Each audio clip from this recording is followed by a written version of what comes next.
Rugby on Off the Ball. With Bank of Ireland, a proud sponsor of Connacht, Leinster, Munster and Ulster Rugby. Never stop competing. Now then, Rebuilding a Man by Fergus Farrell is a brand new book which is absolutely amazing. The subheading of it is My Battle to Remake My Body and My Life and Become the Man I Was Meant to Be. Fergus Farrell, you're welcome to studio. I presume it's hard to put too fine a point on what exactly your story encapsulates. Yeah, it's there isn't any one thing that kind of, obviously there is, the accident and maybe the role that kind of might stand out, but there's a lot of stuff in between it that brings me here today. Yeah, and a lot of stuff that most of us wouldn't have realised as well. I think we spoke to you a few times around the row, and I don't think we've ever really spoken to you about your own story too much prior to that. Was it challenging putting that out into the public? Yeah. Like when you put all out there on paper, you can't take it back. You can't hide anymore. So for me, it was a very emotional thing to do. Now, as I went through it, though, I absolutely learned so much about myself as well. And I suppose that was great because it's something that I've tried to instill in myself, is that every day is a day to learn and improve. And so when I was going through this process of writing the book and putting it on paper, I started seeing patterns about myself and different things, I was going, wow, I never realised that. So it has been a joy, but it was difficult. If we go back to the start of your life, I mean, we are a sports show here. We don't always stick to just sport, but sport is a massive part of your life.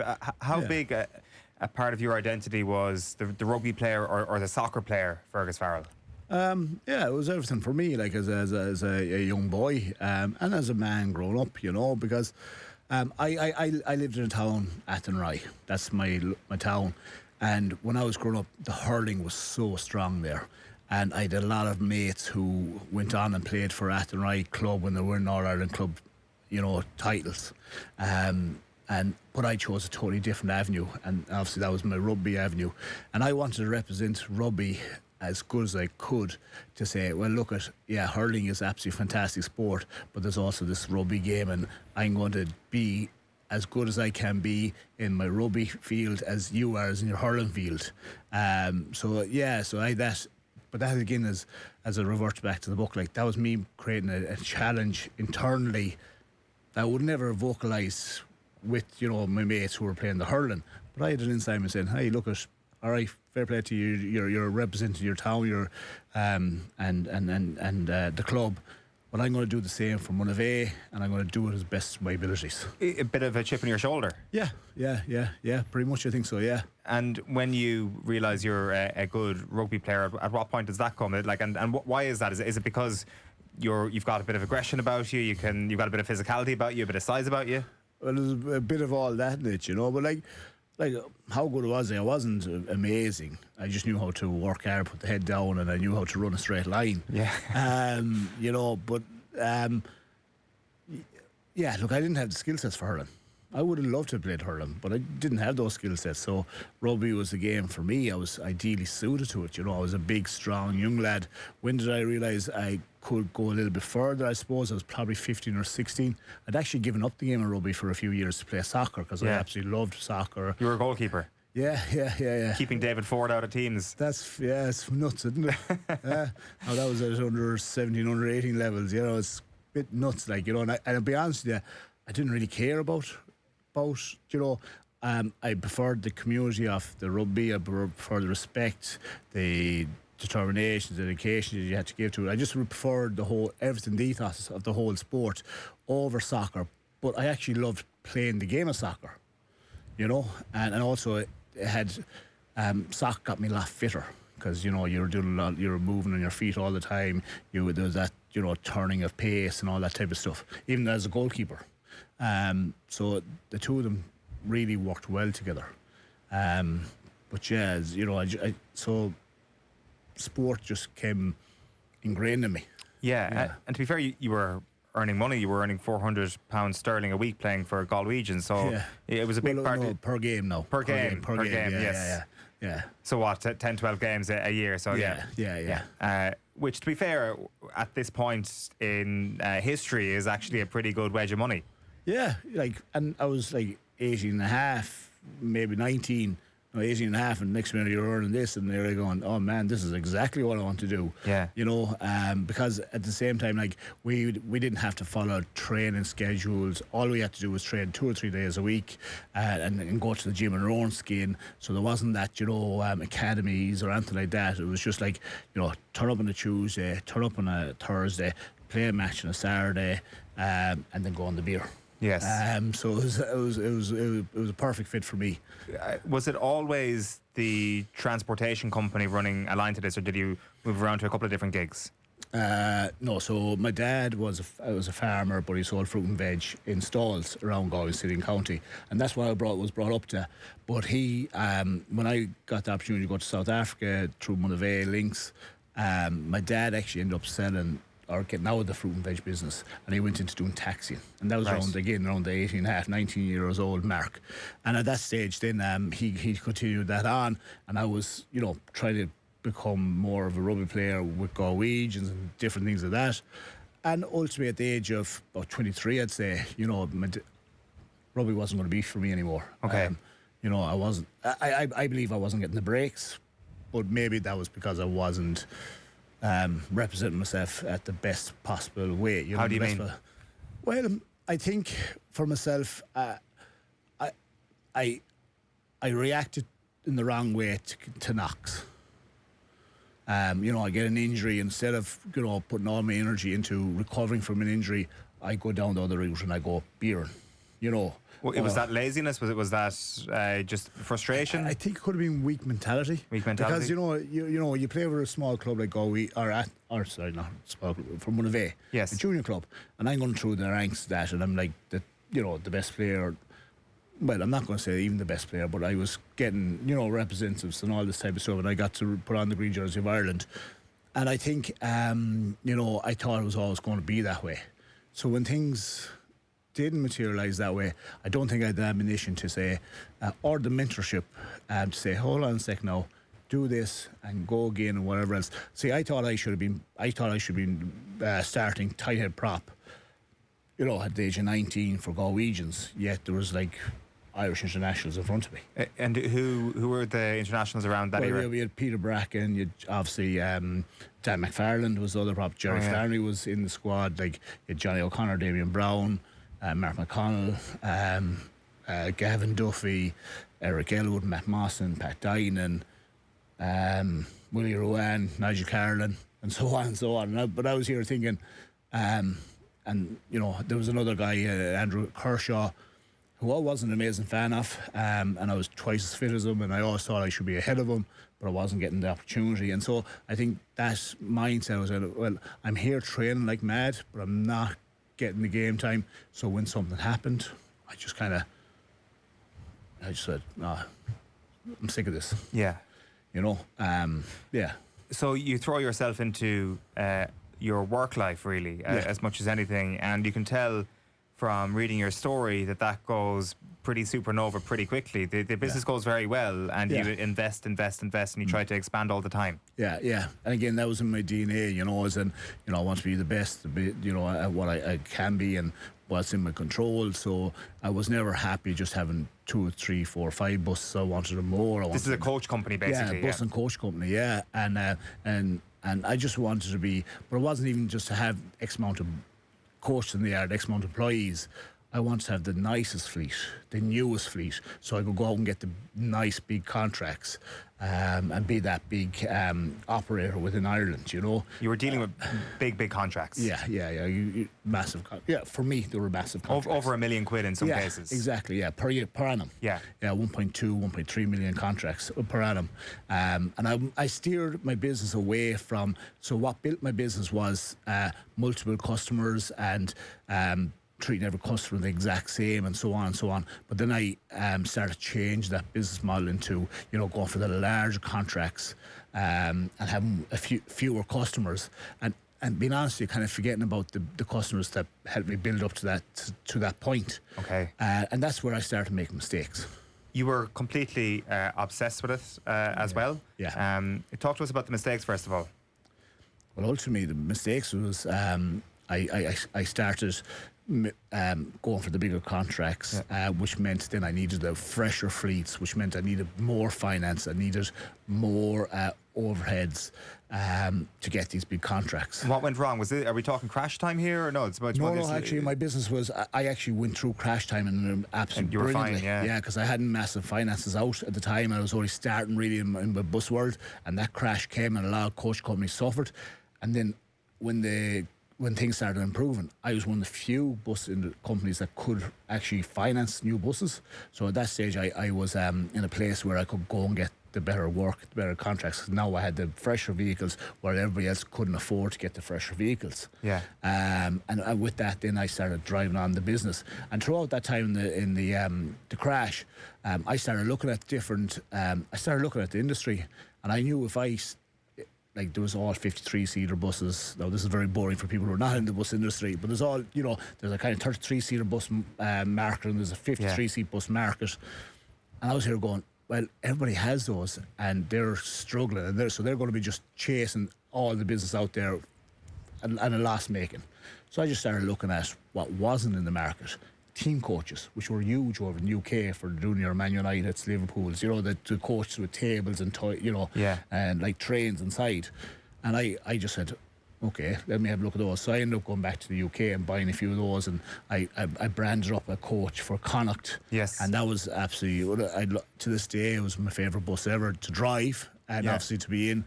It's crazy to talk about buses in a sports show, but anyways. But the point I'm trying to get to here is that this became a complete obsession for you. Yeah, it did, yeah. This it was consumed my life. your life. Yeah. I'd be at home at 10 o'clock at night looking at bus magazines. Yeah, I know. Whereas, a few years ago it would have been rugby magazines, soccer magazines, watching soccer, rugby. Now I was looking at, that's kind of, I suppose, how I do things. I consume things, I just wanted to establish that because it's important to kind of give a sense of who you were before the accident. Yeah. And I think your work, which was quite a sort of up on your feet, moving around the place, driving trucks around the country, into different countries around the continent. This was who you are, a massive part of who you were. Then the accident happens. Yeah. Talk to us about that day. Yeah, so do you know something? What's funny is I never find it hard talking about what happened.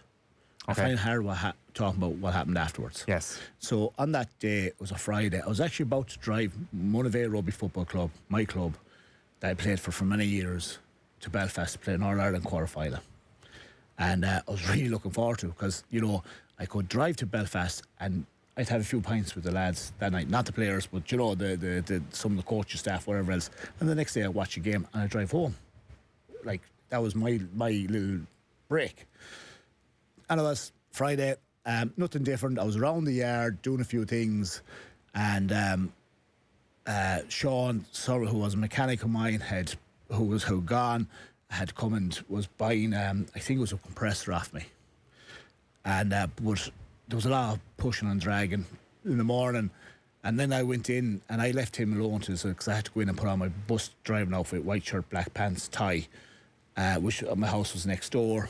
And I came around and he was still there. And while he was there, I just noticed this rustic bench, and I said, do you know something? Somebody's going to reverse into that at night and cause a lot of damage to one of my vehicles, which would cost thousands, but also would cause me a lot of grief on the phone when I'm up in Belfast, trying to arrange things and swap things around and whatever. So I said, let's move the bench.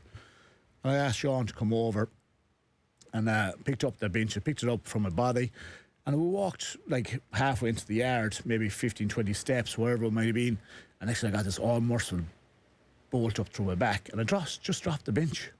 And I like that, like I went down my hunk, and down my two knees like that. And I remember looking at the ground and just going, this is a pain I hadn't felt before. Like, obviously, I'd broken both, I'd ligament damage done at this stage, I'd cruciate damage done, I was fairly accustomed to pain.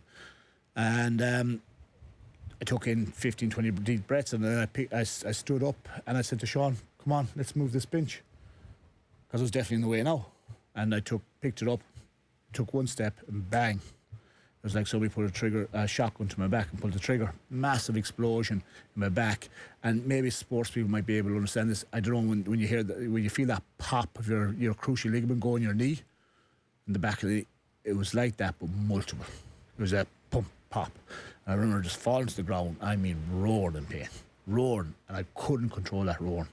And eventually I, could gather my thoughts, and I realised that this bench was still on top of me, but I couldn't actually feel it.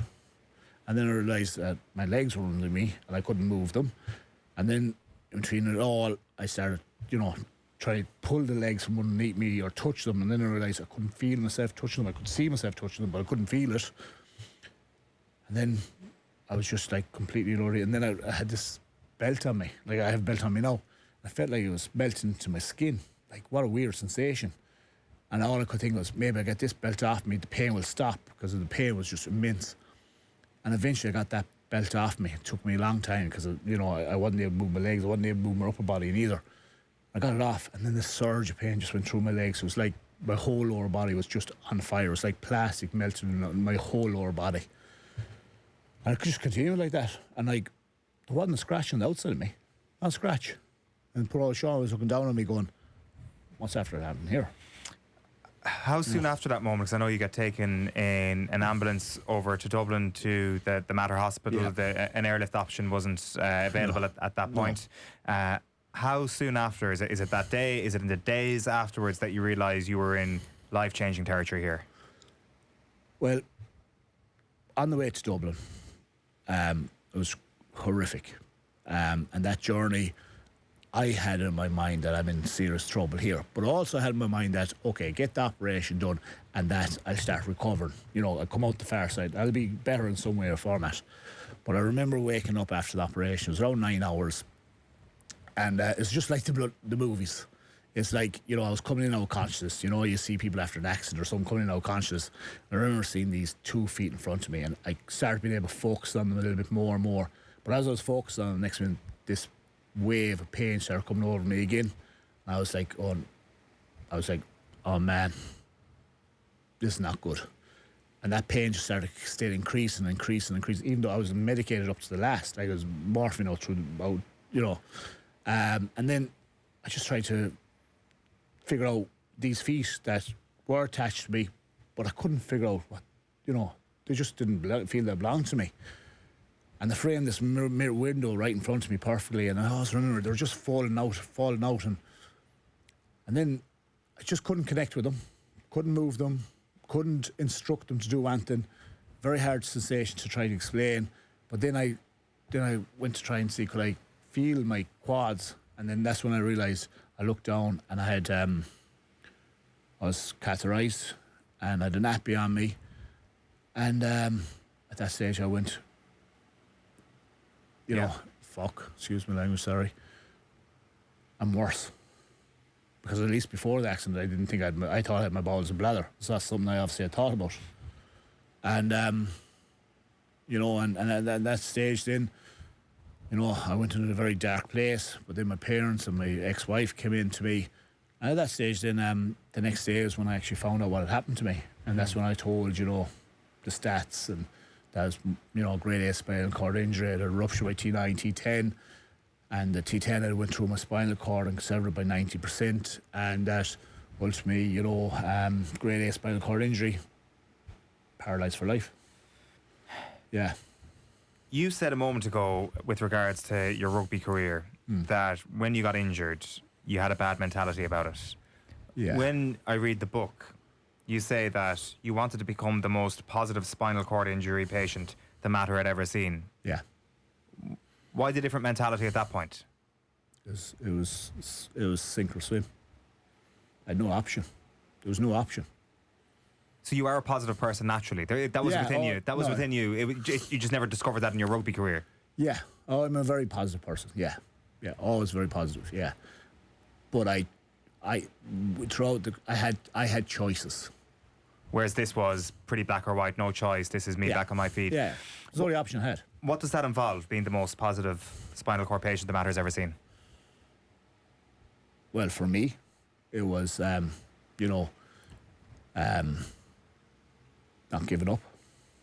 simple as, and using every tool I had in my box to make myself stay focused, stay driven. And how did I do that is, ultimately, I knew I had two tools in my box. One was obviously hard work, which I'd always had as a young boy, as my parents instilled in me very young. And the second one was I used visualization all through my life, and I use it to this day. And the smallest little things and everything I do in my life is all around. I visualize first. I'm not a person who can learn that well from reading and stuff like that. If I read something, I might have to read instructions 2 or 3 times. But if I see it, I have it. Okay. Do you know what I mean? That's just who I am. So I started using the visualization, and this visualization I'd used many years ago. I'd used it when I wanted to play rugby for Ireland. I visualized myself with that green jersey on. I visualized that. These are the big things. When I wanted to own a new big bus, I visualized about that. But there's always things about I could impact. I never visualized about, running the mile or the 3 minutes or anything like that. Stuff that's impossible. Yeah.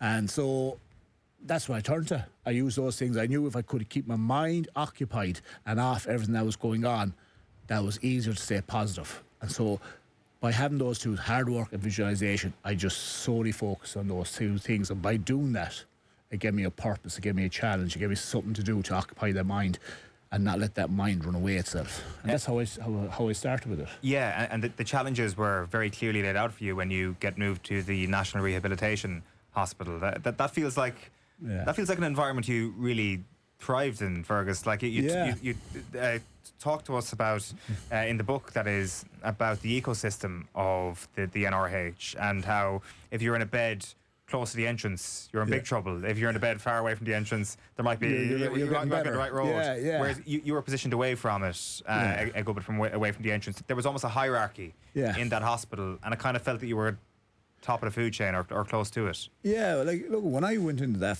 hospital, I was in the flat on my back and I was moving a few toes and maybe being able to lift my knee off the bed is better, Which were big moments for you to be able to do in the first place. Oh, huge, yeah. Like, when you're told you'll never do it again, and to be doing it, you're like going, every little gain was like, because at the end of the day, they still were never telling me, it was still being kind of, I don't want to say knocked down, but they were still kind of trying to, subdue your expectations. Exactly, yeah, in case I was setting myself up for a fail. So every game was like, I used to celebrate, and this is something that I used to do.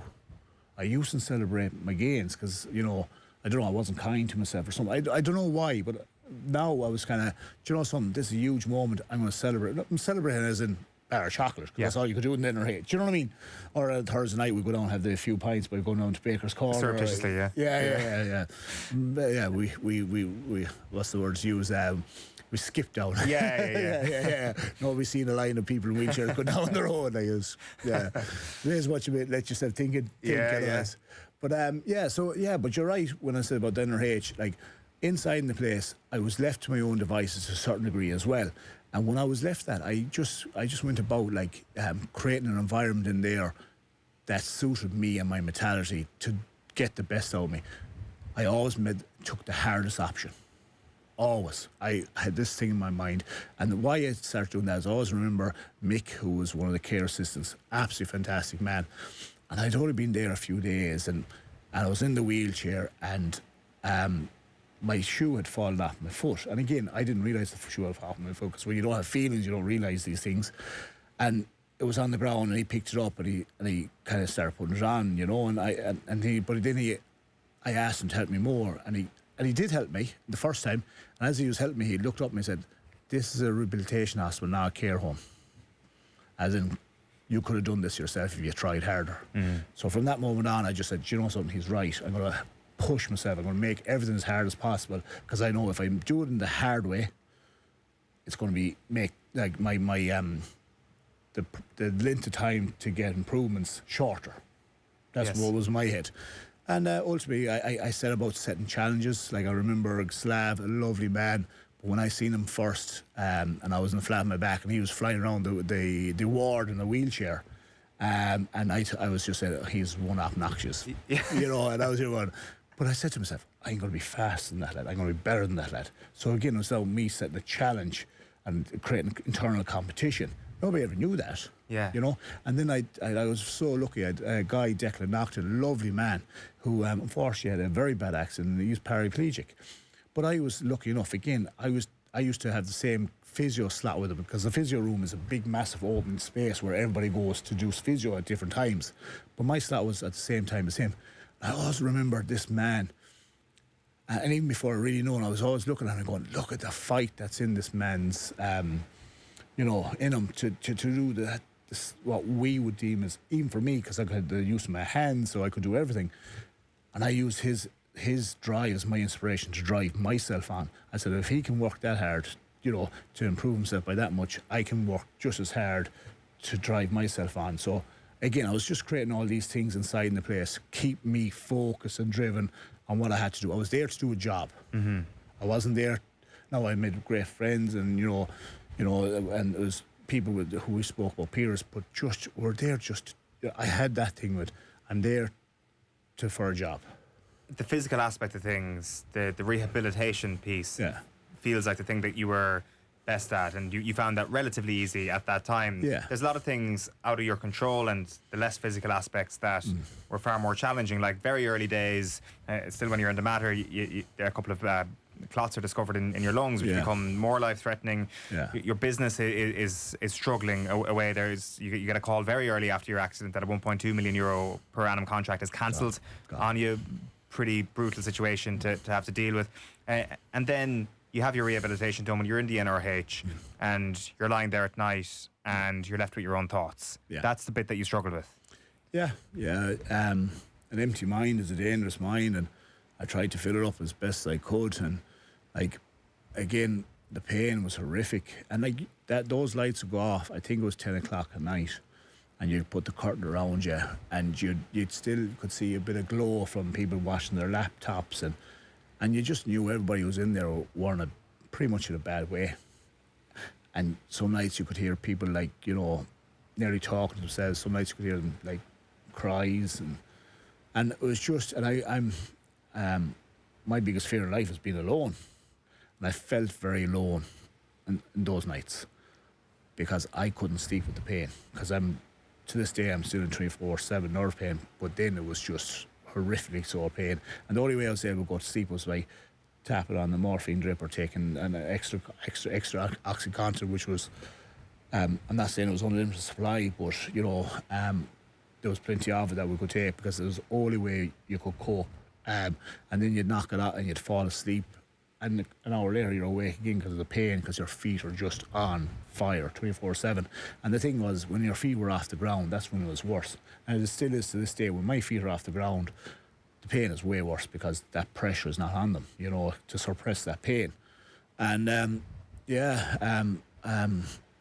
throughout the whole experience, it was, the nights were what I struggled with massively. I remember going to sleep at 7 o'clock in the morning after the whole night of fighting and trying to get to sleep, and then like you're meant to be down for breakfast at 8 o'clock, and you're beginning to go to sleep at 7 o'clock, and you're going, oh man, I have to go again. I have to get up and fight again, and put on that good face again, that you know you're all doing well, because nobody had time for a person who felt sorry for them. I could see that, you know, if you felt sorry for yourself in the NRH, you know, you could see people who weren't as happy to, you know, help you, because, you know, why help somebody that's grumpy, angry with you, when you could be helping somebody who was there to work and improve?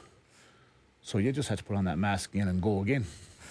You mentioned the loneliness aspect of it, and it's probably not just loneliness, but you tell the story and you're very honest about it in the book, that part of those nights involves signing up to dating apps on the phone. You're obviously a married man at that point.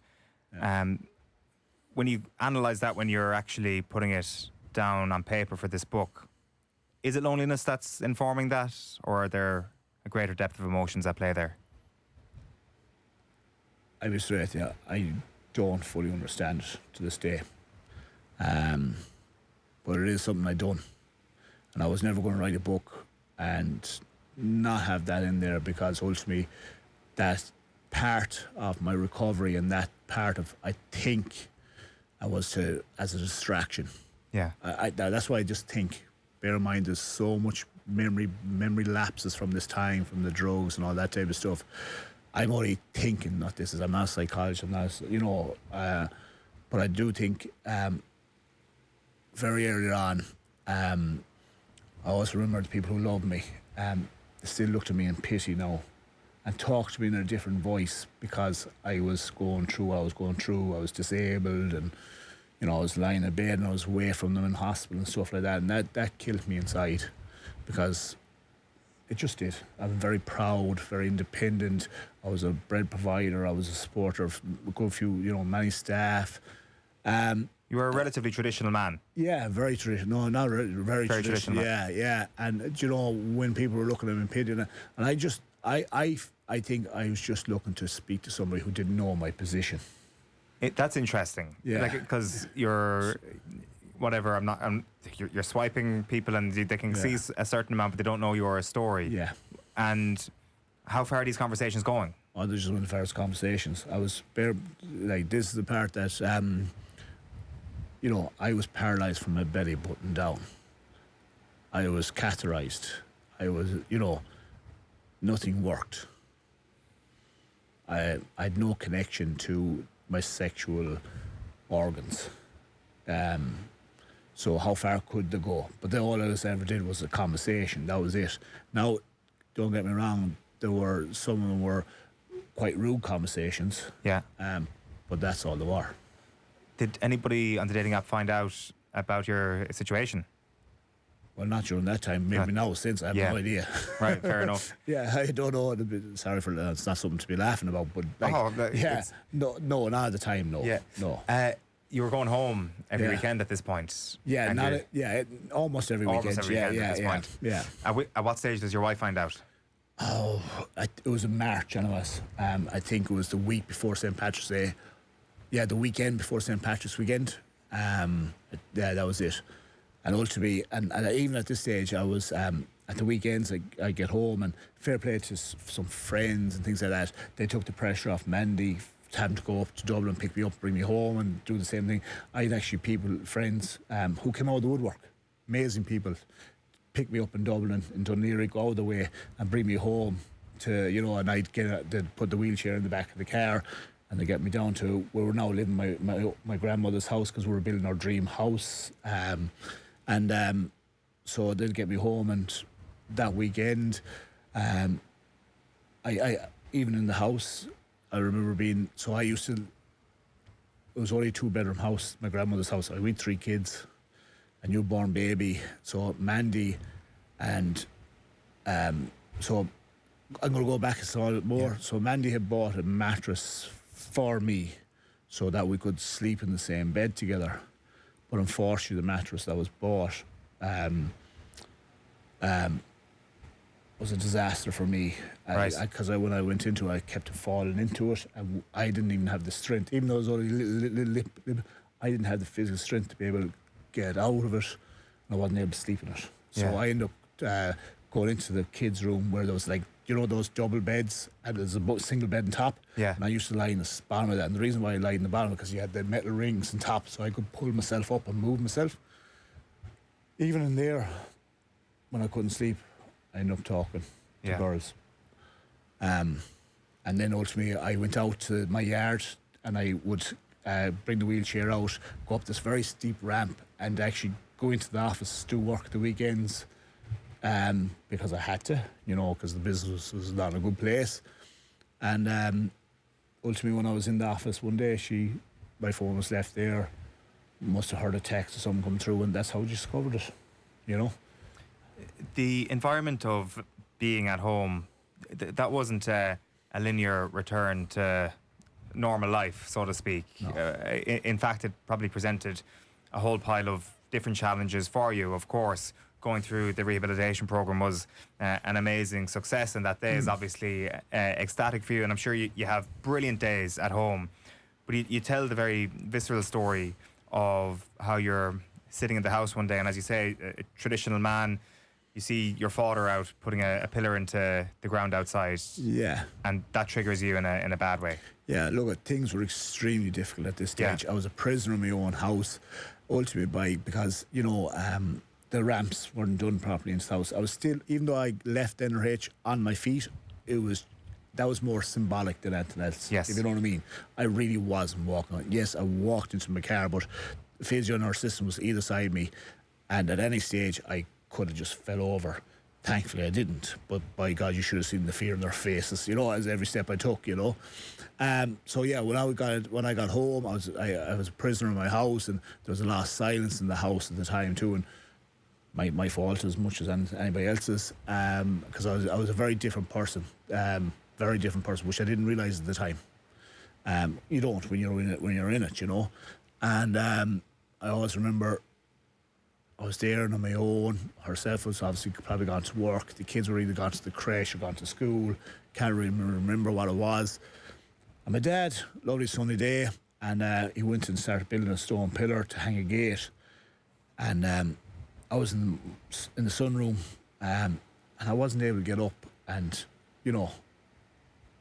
say hello to my dad. Never mind even help him. I wasn't even able to get up and say hello to him. And at that stage, I just said, because that pain is 24/7. But there's also something else going on. I started actually having gallbladder issues, which nobody realised what it was. So I was sometimes at night I was absolutely crippled in pain on top of everything else. And I was sick of there was other things going on as well, in terms of what happened when I was in St. Finbarr's with these uncontrollable convulsions, and so I thought this thing with the gallstone was something that is going to be just another thing of being a spinal cord injured person, and that I'd have to just put up with it. There's all these things going on in my mind, but at that stage I just said, I give up this fight. I'm sick of it. My business has failed, my marriage has failed, my relationship with my kids is not great, my body is still in a bad way, and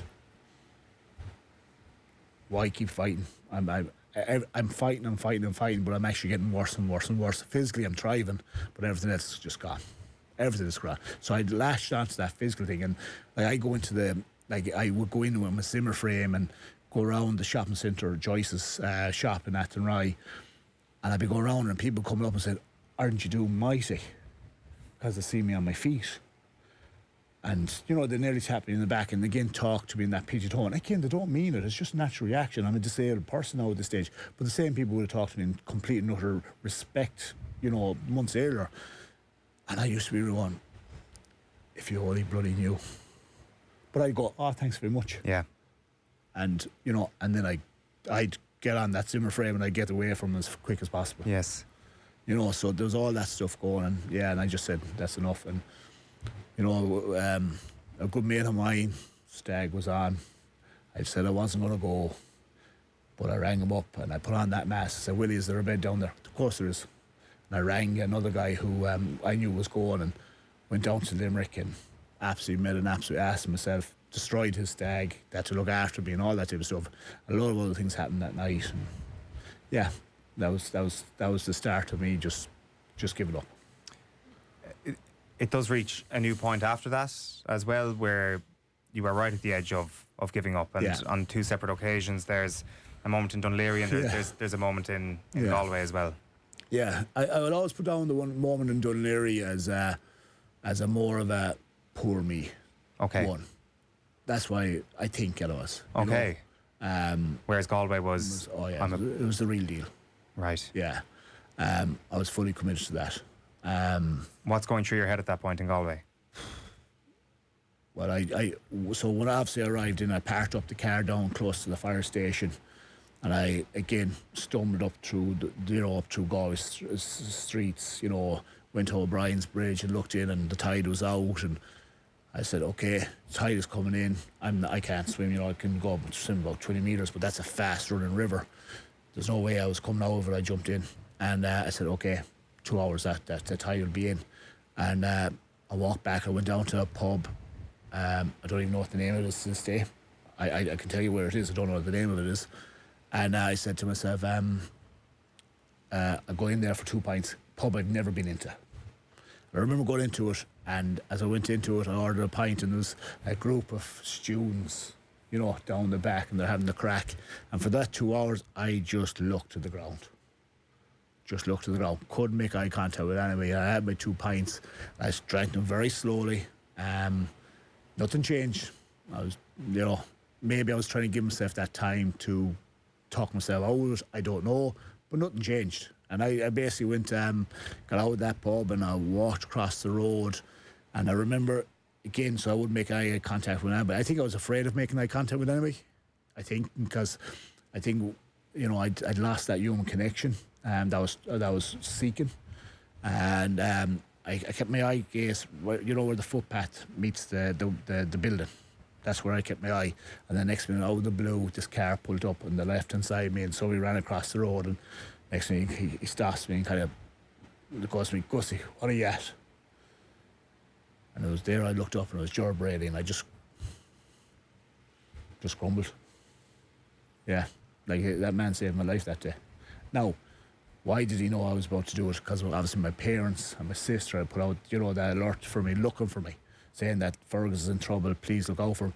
But I only found out a few months ago what happened. How did Ger know about me going? And he said they were driving around the patrol car. He's a detective in the police force, Garley, and he heard my name being mentioned over their radio.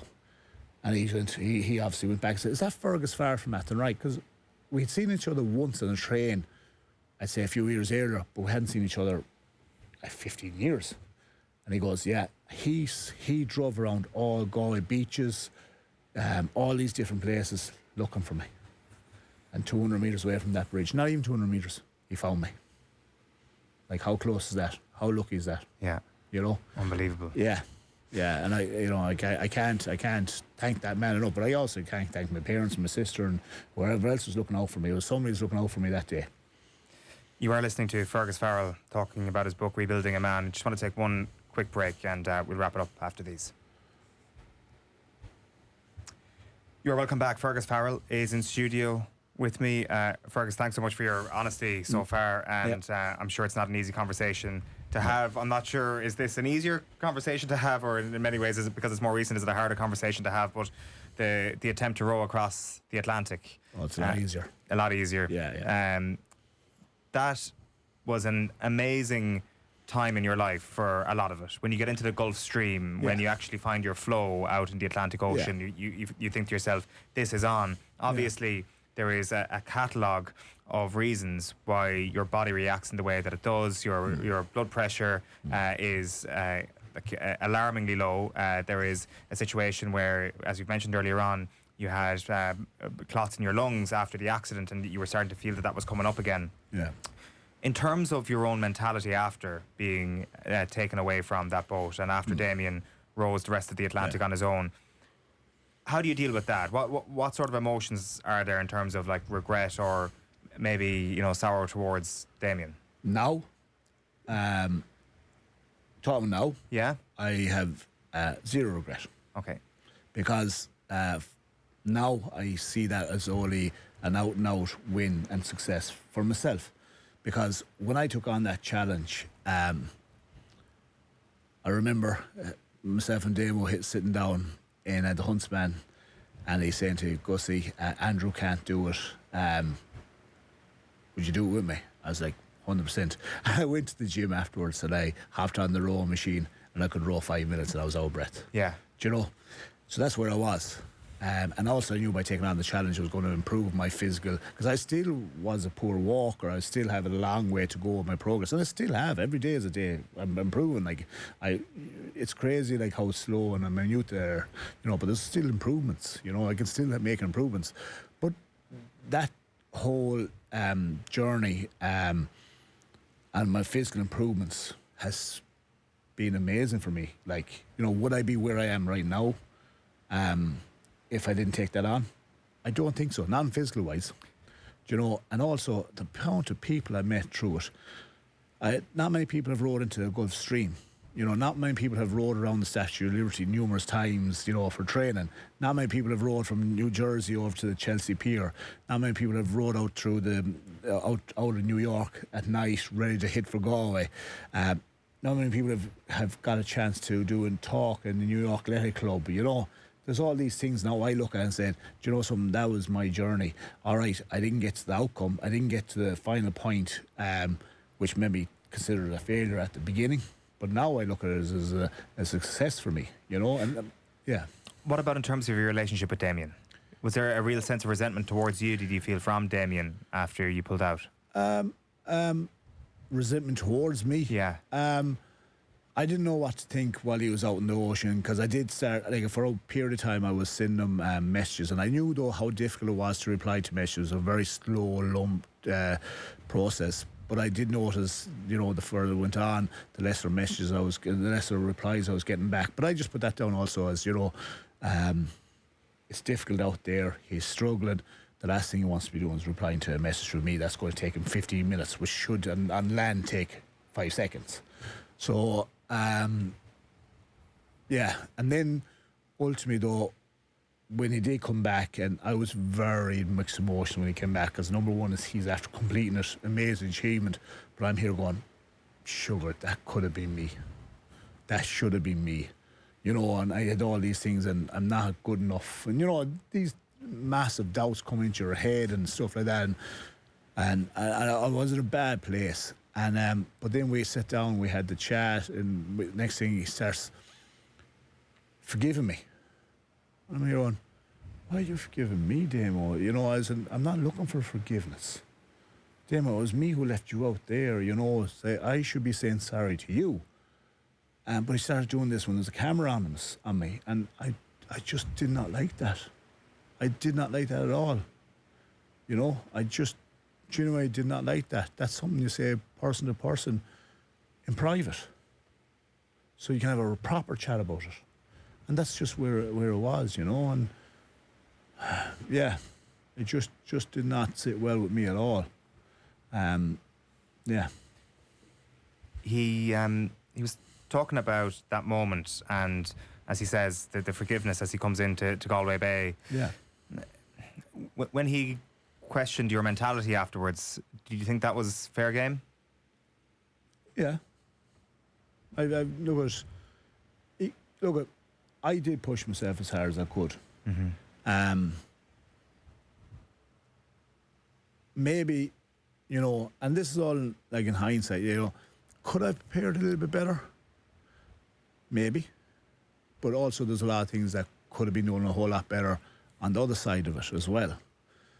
And I know 100% that I only reacted to, I reacted to a lot of things, you know. Like, I took on that role to do it with somebody, to train with somebody. That was taken away from me, and that wasn't my choice. I also did that role to raise awareness for spinal injuries, to raise awareness for mental health and all that type of stuff. And I found, unfortunately, that was very much buried within the whole project because there wasn't enough value to it. Which I found very... So basically, I went into the role for a certain reason. And ultimately, that role, it now wasn't what I went in for. Mm-hmm. And when it wasn't that way, I felt I probably didn't give as much as I needed to give it, because it now wasn't something that I signed up for. Mm-hmm. Yeah, you know, I see what you mean. You had your own vision of what this would represent, and there was maybe a conflicting vision coming from the other side. And my vision was, because I was the one against two. Yeah, my vision was completely and utterly forgotten about, buried, not interested. Go on, you know. So, and that's fair enough. It wasn't my project. Yes, and that's the point. Is I was midway. It wasn't my project. We're pretty much completely out of time, Fergus. Sorry. But just one thing that I'm conscious of, if people have come to your story for the very first time today and they're listening to this on the radio, I should illustrate the point that you've walked into the studio, you're going to walk out of the studio, your rehabilitation was an unbelievable success in that context. Does your rehabilitation continue now, or do you just train with regards to upkeep of the body? So... if I stop training, if I stop doing things, I start losing my balance more. I start actually sinking. I get lower. I fall over things more, and so on and so on. So fitness is going to be part of everything I do. Okay. And again, I don't mind, if you mind me mentioning, So I made a pledge to myself after coming off that road that anything I'm going to do, I'm going to make sure I'm true to myself, you know. And I was always looking for my next project to do, and I have that now done. And my next project, I'm walking across America. And why am I doing walking? Because I can do it, and most people can't. But there's people out there who can't and only wish they could. And I'm doing this New Brooklyn Bridge to San Monaco Pier, 4,500 kilometres. Hoping to do 60 kilometres a day, 75 days in a row. And the reason being is I'm going to be going through towns and roads and whatever where people with disabilities can come and join me and be part of the journey, rather than being this extreme thing going up a mountain that only superhuman beings can do, and all these, you know, or even crossing an ocean. Do you know what I mean? I'm trying to do something that, you know, people can be part of me and part of who I am now, rather than trying to be this superhuman being that I'm not. When are you hoping to do this? I'm starting in August 2026, and right. I hope, you know, it's been launched in January. Yes. With Spinal Injuries in Ireland, they're my partners in it. Fantastic organisation, and I just and I hope to raise awareness around spinal injuries, raise money for spinal injuries, and that's my next path. That's my next journey. You're a man who thrives when he has a challenge in front of him. Yeah. So am I right to conclude that you're doing well now? You've illustrate just the incredible amount of drugs that you're putting into your body at the early stages of rehabilitation. That's been turned down now. Are you feeling better as a consequence? Yeah, well, I'm still on 16 tablets a day. Okay, right. And that's so not turned down that much. No, but the addictive ones are gone. They're gone. I'm on gabapentin, Sanaflex, those type of tablets, which are nerve repressants, basically. They still have the side effects, but nothing comparison. So yeah, look, my where am I now? Absolutely fantastic. I'm walking the Wild Atlantic way, training for America, and I tell you this much, it is a joy. Like, it's 2,500 kilometres. I'm doing it over 10 stages, 5 days every month, and I tell you this much, it's one of the nicest things I've ever done. I'm doing it on myself. Now, I have been joined on occasion by people, some amazing people, but it's one of the most enjoyable things I've taken on, because it is me, it's the earth, it's just a challenge, and it's tiring, but it's enjoyable. It certainly is. I must say, Fergus, Rebuilding a Man is an absolutely sensational read. I'd highly recommend it. I've only scratched the surface in terms of some of the things that I'd like to ask you about, but I'm sure we'll get you back on again in the new year when you're promoting this walk, and there's a few more things I'd like to ask you, because it's been an amazing journey. Congratulations on everything to date, Fergus, and very best of luck with everything. Thank you. Appreciate it. Rugby on Off the Ball. With Bank of Ireland, a proud sponsor of Connacht, Leinster, Munster and Ulster Rugby. Never stop competing.